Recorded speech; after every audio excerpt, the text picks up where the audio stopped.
국내에도 순교 영성을 체험할 수 있는 기독교 유적지들이 적지 않습니다. 그런데 이런 기독교 유산들이 잘 보존돼 있지 않고 있어 체계적으로 관리할 필요가 있다는 지적이 나오고 있습니다. 황규철 목사의 칼부림 사건이 사회적인 이슈가 되고 있는 가운데 이 사건의 중요한 단서를 제공하는 녹음 파일을 CBS가 입수했습니다. 목사 두 사람이 상대방을 향해 서로 흉기를 휘둘렀다고 주장하고 있지만 이 녹음 파일을 들어보면 한 사람의 주장은 받아들이기 어려워 보입니다. 칼부림 사건을 일으킨 황규철 목사와 칼에 찔린 박모 목사는 모두 합동총회 소속입니다. 성추행 논란을 일으킨 전병욱 목사도 합동총회 소속인데 관리 감독이 시급해 보입니다. 이웃사랑을 교회의 사명으로 여기고 지역사회를 섬기는 일에 앞장서는 교회가 있습니다. 설립 50주년을 맞은 안양의 평촌교회를 찾았습니다. 여러분 안녕하십니까? 10월 27일 화요일 CBS 뉴스입니다. 지난 시간 순교 영성을 체험할 수 있는 전라남도 성지순례길을 소개해드렸는데요. 그런데 이런 기독유산들이 잘 보존돼 있지 않고 있습니다. 이들을 보다 체계적으로 관리할 필요가 있다는 지적이 일고 있습니다. 송주열 기자의 보도입니다. 한국전쟁 당시 전교인 65명이 순교한 야월교회. 지난 2009년에 지어진 순교 기념관에는 한 해 2만여 명이 찾아 순교 영성을 배우고 있습니다. 늦은 감이 있지만 예장통합총회가 지난해 5월 한국 기독교 사적 제20호로 지정하면서 꼭 가봐야 할 순례 코스가 됐습니다. 하지만 정작 순교 현장 보고는 안 되고 있는 상황입니다. 한국 교회사뿐만 아니라 세계 교회사적으로도 유례가 없는 전교인 순교의 현장이지만 보시다시피 이곳은 제대로 된 표지판 하나 없는 실정입니다. 순교 기념관 관리도 어려움을 겪고 있습니다. 기념관 천장에 곰팡이가 끼고 누수 현상이 나타나고 있지만 농촌교회인 야월교회 재정만으로는 유지 보수 비용을 감당하기 힘든 상황입니다. 예장합동총회가 올해 순교사적지로 지정한 염산교회도 전시 공간이 부족한 실정입니다. 77명의 순교자를 배출해 한국교회 최대 순교사적지로 기록됐지만 별도의 전시관이 없어 교회 곳곳에 역사 자료들을 전시하고 있습니다. 그만큼 자료 유실 우려가 크다는 얘기입니다. 그러니까 현재는 이제 우리 교회 단일교회로서 이제 개교회 차원에서 운영을 하다 보니까 힘들고 좀 어려운 상황이 없지 않아 있습니다. 그나마 다행스러운 것은 목포시와 영광군, 신안군 등 지자체들이 지역 관광상품 활성화를 위해 남도 성지순례 코스를 적극 알리고 있고 지원도 아끼지 않고 있다는 점입니다. 복음 전파가 아주 잘 되고 있는 그러한 성지입니다. 그래서 많은 전국에 계시는 기독교인들이 많이 찾아와 주시기를 바랍니다. 성지순례 전문가들은 지자체의 관심도 중요하지만 한국교회가 순교사적지를 관리, 보존하는 일에도 관심을 가져야 한다고 입을 모읍니다. 또 순교신앙을 제대로 가르칠 수 있는 전문 해설사를 양성하는 것도 필요하다는 지적입니다. 전도사님이나 목사님이나 또 장로님 중에서 이 설명을 잘 해줄 수 있는 순례길을 잘 안내해 줄 수 있는 그런 사역자가 상당히 필요하다고 생각합니다. 그런 것이 아직까지 좀 미흡한 편이거든요. 한국교회의 소중한 신앙유산들을 알리고 보존하는 일에 공교회 차원에서 더 큰 관심이 필요해 보입니다.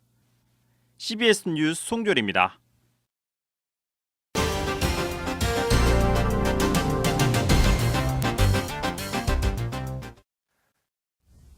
황규철 목사의 칼부림 사건의 중요한 단서를 제공하는 녹음 파일을 CBS가 입수했습니다. 황 목사는 박 목사와 서로 흉기를 휘둘렀다고 주장하고 있지만 이 녹음 파일을 들어보면 황 목사의 주장을 그대로 받아들이긴 어려워 보입니다. 이승규 기자의 보도입니다. 황규철 목사가 박모 목사와 대화를 나누던 중 커피가 있느냐고 물어봅니다. 그리고 약 1분 뒤 박 목사의 비명소리가 들립니다. 커피를 타서 들어오는데 황 목사가 자신을 칼로 찔렀다는 박 목사의 주장에 힘이 실리는 장면입니다. 비명소리는 1분이 넘도록 계속됩니다. 황규철 목사는 거친 숨을 내쉬며 죽자, 죽자 등의 말을 내뱉습니다. 황 목사는 교회에 아무도 없다는 것을 여러 차례 확인하는 듯한 치밀함도 보였습니다. 오늘 같으면 조용하고 좋네. 저희 퇴근하죠. 저 이제 요즘 부목사를 놓고 자고 하면서. CBS가 황규철 목사의 칼부림 사건이 일어날 당시 현장음을 그대로 담은 녹음 파일을 입수했습니다. 이 파일은 1시간 20여 분 분량으로 둘 사이의 갈등의 원인을 짐작케 하는 대화와 칼부림 당시의 긴박했던 상황이 그대로 담겨 있습니다. 이 녹음 파일은 사건의 진실을 알려주는 중요한 단서가 될 것으로 보입니다.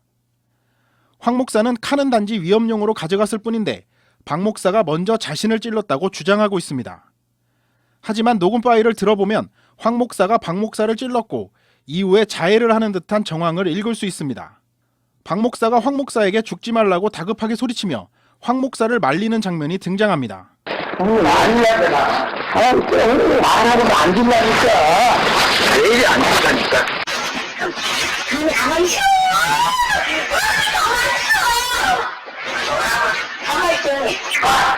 가만히 있어.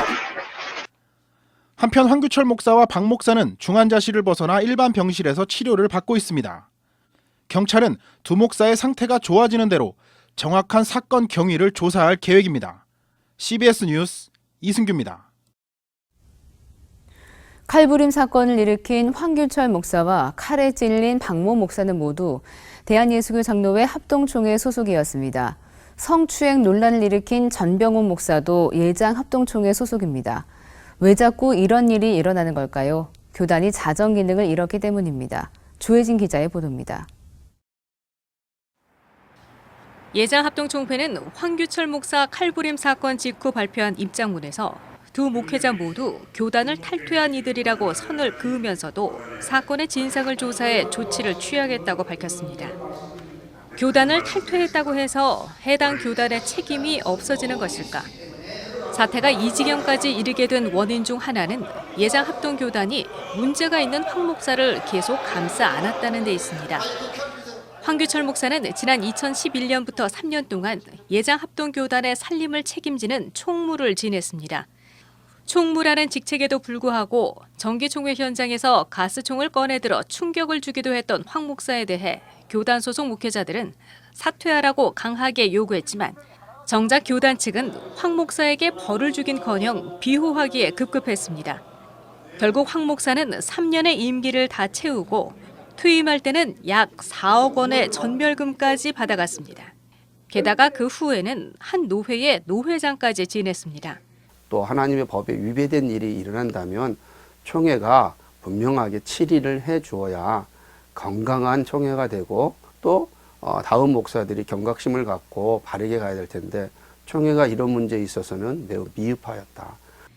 여신도 성추행 논란을 겪고 있는 전병욱 목사도 예장 합동총회 소속입니다. 목사직을 면직시켜야 한다는 세상과 교단의 요구에 떠밀려 재판국이 겨우 구성됐지만 요식 행위에 불과했습니다. 아무런 벌도 받지 않은 전 목사는 최근에는 노회에도 정식 가입해 목회 활동을 하고 있습니다. 수십억 원의 교회 돈 횡령 사건으로 실형을 살았던 정삼지 목사도 예장 합동 소속으로 버젓이 목회를 하고 있습니다. 교단이 자정장치가 마비되니까 계속 세속 권력이나 아니면 세속 언론에서 이렇게 보도를 하고 손을 대게 되는데 거기에 대해서 각성하기는커녕 우리 문제니까 우리가 알아서 하겠다. 예장 합동 교단이 자정 기능을 잃었다는 지적을 받는 가운데 이번 황규철 목사 사건은 어떻게 처리할지 관심이 모아지고 있습니다. CBS 뉴스 조혜진입니다. 한국교회 연구원이 오늘 한국교회 마르틴 루터에게 길을 묻다를 주제로 종교개혁 500주년 기념 심포지엄을 열었습니다. 김선영 실천신대 교수는 발제에서 루터의 소명론에 비춰 그리스도인들은 삶의 장에서 의의 열매를 맺고 있는지 자문해야 한다며 가정과 학교, 교회 등 사회의 모든 영역에서 그리스도인들로부터 시작해 정의가 구현돼야 한다고 강조했습니다. 이어 이양호 연세대 교수는 루터의 직업 소명론의 관점에서 볼 때 실업은 용납될 수 없다며 한국교회가 청년 실업 문제에 관심을 가져야 한다고 말했습니다. 미래 목회 포럼이 목회자들을 대상으로 내년 목회 계획에 도움이 될 만한 다양한 목회 현장의 사례를 전했습니다. 유대인들의 교육 방법에서 모티브를 얻어 쉐마 학당을 운영해온 과천 약수교회 설동주 목사는 부모와 자녀가 함께 질문과 답을 통해 진리를 찾아가는 쉐마 학당을 통해 가족 간의 소통이 이루어지고 있다고 소개했습니다. 설 목사는 쉐마 학당을 열기 위해 교회가 해야 할 준비에서부터 교재, 결과 등에 대해 자세히 설명해 일선 목회자들에게 관련 정보를 제공했습니다. 춘천 동부교회 김한호 목사는 장애인들이 중심이 된 디아코니아 예배 등을 소개하며 섬김 사역의 중요성을 강조했습니다. 이웃사랑을 교회의 사명으로 여기고 지역사회를 섬기는 일에 앞장서는 교회가 있습니다. 경기도 안양시에 위치한 평촌교회를 이사라 기자가 찾았습니다. 경기도 안양시에 위치한 평촌교회가 마련한 사랑 나누기 바자회. 농수산물을 비롯해 의류와 먹거리, 각종 생활용품 등을 저렴한 가격에 구입할 수 있어 지역 주민들의 반응이 좋습니다. 교회는 28년 동안 매년 사랑 나누기 바자회를 열어 약 1억 원의 수익금 전액을 지역의 어려운 이웃을 위해 사용해 왔습니다. 지역사회 봉사를 교회의 주된 사명으로 여겨온 평촌교회는 창립 50주년을 맞아 전교인이 지역사회 섬김에 동참하는 특별한 사역도 전개해 왔습니다. 특별히 금년에 창립 50주년이기 때문에 봉사대행진을 통해서 우리 주변의 어려운 분들을 섬기기 위해서 우리 성도님들이 많이 애쓰고 있습니다. 저희들의 작은 봉사가 힘들고 어려운 분들에게 위로와 소망으로 주님의 사랑으로 전해줄 수 있기를 바랍니다.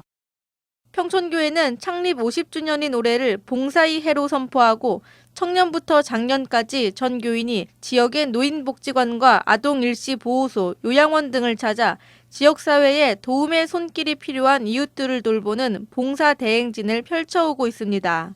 저희 교구가 이제 그 아동일시보호소라는 데를 지정받아서 이제 거기서 이제 봉사를 하게 됐어요. 정성을 다해서 아이들을 사랑해주고 쓰다듬어주고 보다듬어주면은 좀 표정이 그 다음에 가면 좀 밝아지고 그러는 걸 보면서 굉장히 마음에 흡족함도 있고 진짜 그 예수님이 왜 나를 여기다 보내셨는지 그 이유도 알게 되고.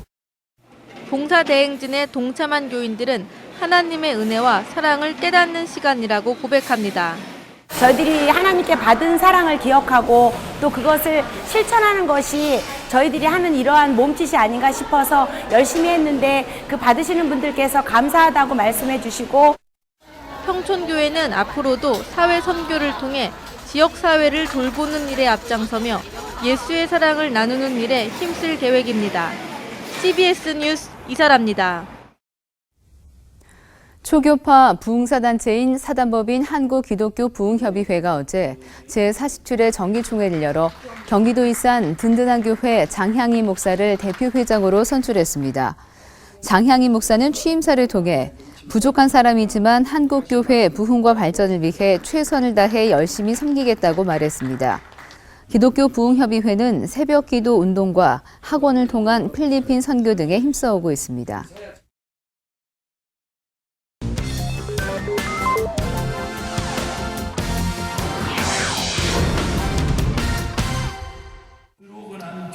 이어서 지역별 간추린 소식입니다.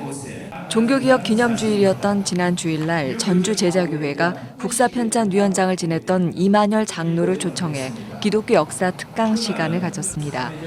이만열 장로는 기독교가 한국 사회에 끼친 영향으로 신분과 남녀 간 차별을 철폐하고 한글 성경 교육을 통해 문맹 퇴치에 이바지했으며 인권의식을 향상하는 계기를 가져왔다고 말했습니다. 인간에 대한 사회에 대한 의식의 변화가 보게 됩니다. 거기에서 맨 처음에 눈뜨는 것이 인권의식입니다. 사람은 누구나 하나님께서 지으신 존재다. 그렇기 때문에 함부로 다룰 수 없다. 또 과거 기독교인들은 부정부패를 절대 용납하지 않았다면서 일제와 유신 정권에 항거한 선배 기독교인들을 조명하며 기독교인으로서 자긍심을 가질 것을 당부했습니다. 전주 인우동 교회가 창립 40주년을 맞아 감사음악회를 개최했습니다.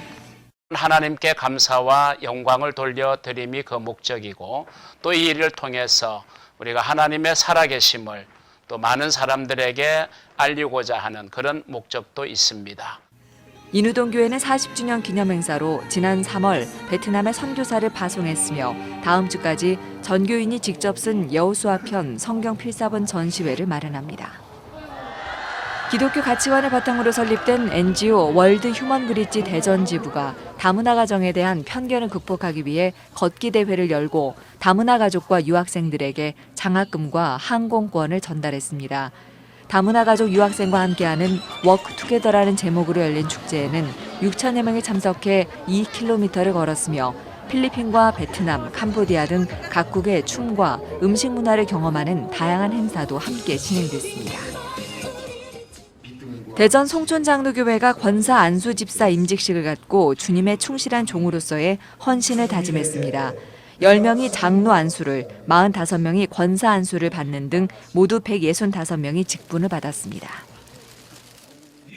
평화 통일을 기원하는 대구 경북 민군연합 대성회가 열려 평화 통일과 군 복음화를 위해 기도했습니다. 강사로 나선 대구 동부교회 김서택 목사와 대구 칠곡교회 오세원 목사는 장병이 하나님께 돌아와야 교회가 살고 나라가 산다고 장병들을 격려했습니다. 대구 남부교회가 4인의 특색 있는 강사와 함께하는 4인 4색 행복 이야기 말씀 집회를 개최했습니다. 예수 향남교회 정갑신 목사와 신부상교회 조정희 목사 등이 강사로 참여했습니다. 김해시 기독교연합회가 다음 세대와 함께하는 2015년 복음화 대성회를 갖고 있습니다. 200여 명의 성도가 참석한 첫날 집회에서 정읍성결교회 전병일 목사는 우리의 삶의 가장 중요한 일은 예배 드리는 일이라고 강조했습니다. 울산지방여성선교연합회가 19개의 교회가 참가한 가운데 연합 찬양 축제를 열고 울산 지역 교계의 화합의 시간을 가졌습니다. 이 자리에서는 다음 달 19일 CBS가 개봉할 영화 프리덤 영화를 소개하는 시간도 마련됐습니다. 제6회 부산 기독교교단 목사 장로 친선 체육대회가 열려 화합의 시간을 가졌습니다. 참석자들은 목사와 장로가 서로 협력해 하나님의 사역을 이뤄갈 것을 다짐했습니다. 기독교대한 선교교회가 다일 공동체 대표 최일도 목사를 초청해 연합 부흥성회를 열었습니다. 최일도 목사는 섬김과 나눔의 삶을 통해 하나님께 귀하게 쓰임받는 성도가 되자고 강조했습니다. 날씨입니다. 내일은 전국이 대체로 맑겠습니다. 아침 최저 기온은 0도에서 11도, 낮 최고 기온은 14도에서 18도로 예상됩니다. 이상으로 CBS 뉴스를 마치겠습니다. 고맙습니다.